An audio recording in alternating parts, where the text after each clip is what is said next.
تاجر تھا اور اس کے پاس اللہ نے اسے بہت کچھ نوازا تھا، بہت مال و دولت تھی. اس کی شادی ہوئی تو اس نے سوچا کہ اپنی زوجہ کی خدمت کے لیے میں کوئی غلام خرید لیتا ہوں، جا کے پوری فیملی کے کھانے پکانے دیگر معاملات پہ وہ کام کرے گا. بازار میں گیا، اس نے دیکھا ایک بڑا اٹا کٹا غلام تو اویلیبل ہے. تو بیچنے والے نے کہا کہ اس میں ایک پرابلم ہے، بڑا سستا دے رہا تھا، نارمل ریٹ سے 50% کم میں ریٹ میں مل رہا تھا وہ. تو کہا اس میں ایک پرابلم ہے، اور وہ پرابلم یہ ہے کہ یہ سال میں ایک بار جھوٹ بولتا ہے. آج کے دور میں تو سارے لوگ جھوٹ بولتے ہیں، میں بھی جھوٹ بول رہا ہوتا ہوں، تو ٹھیک ہے میرا غلام سال میں ایک بار جھوٹ بولے گا. اس نے اس کو پرچیز کر لیا، گھر پہ لایا تو اس نے بڑی کمال کی خدمت کی، کھانا پینا بہت سارے معاملات میں بڑا شاندار اس کا کردار رہا.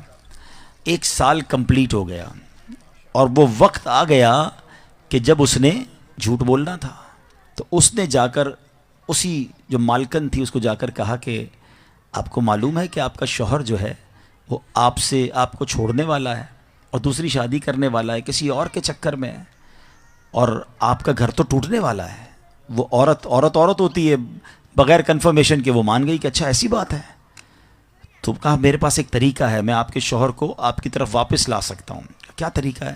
کہا بس آپ اس کی گردن پر داڑھی کے جو بال ہیں نا وہ مجھے کچھ کاٹ کے لا دیں، میں بس کچھ پڑھوں گا تو وہ پھر آپ کی طرف آ جائے گا، اور یہ اس طرح ہے، یہ لیجیے اور اس سے جا کے اس کے بال کاٹ لیجیے گا. عورت نے کہا ٹھیک ہے، آج رات جب میرا شوہر سوئے گا تو میں یہ بال کاٹ کے تمہیں دے دوں گی، پھر تمہیں جو عمل کرنا ہے وہ کر لینا. اب شوہر کے پاس گیا، جا کر کہتا ہے صاحب ایک بڑی خبر لایا ہوں آپ کے لیے. کہا کیا خبر ہے؟ کہ دیکھیں آپ کا نمک کھایا ہے، مگر مجھے پتہ چلا ہے کہ آپ کی بیوی کسی اور کے ساتھ اس کا چکر ہے، اور آج رات اس نے آپ کو قتل کرنے کا پروگرام بنایا ہے. کہا ایسا کیسے ہو سکتا ہے؟ ہم بڑی محبت سے رہتے ہیں، بڑا پیار ہے ہمارے اندر. کہ نہیں، میں آپ کو اندر کی خبر دے رہا ہوں، آپ رات جاگتے رہیے گا، اس کے ہاتھ میں اس طرح ہوگا اور آج رات کو آ کر اس نے آپ کی گردن کاٹ دینی ہے. کہا اچھا ایسی بات ہے، میں رات جاگوں گا. دونوں طرف جھوٹ، دونوں طرف پلاننگ، اور ایسا ہی ہوا کہ رات کو وہ بیوی بیچاری اس طرح لے کر اس لیے گئی کہ اس کی گردن سے کچھ بال اتارنے ہیں، اور جیسے ہی وہ شوہر کے قریب جا کر اس طرح اس نے قریب کیا، شوہر نے جب دیکھا کہ واقعی وہ میرے گردن کے قریب اس طرح لے کر آئی ہے، it means she wants to kill me, یہ تو مجھے قتل کرنا چاہتی ہے. اس نے اس طرح لیا اور اپنی بیوی کی گردن کاٹ دی. بیوی دنیا سے چلی گئی، شوہر جیل میں چلا گیا.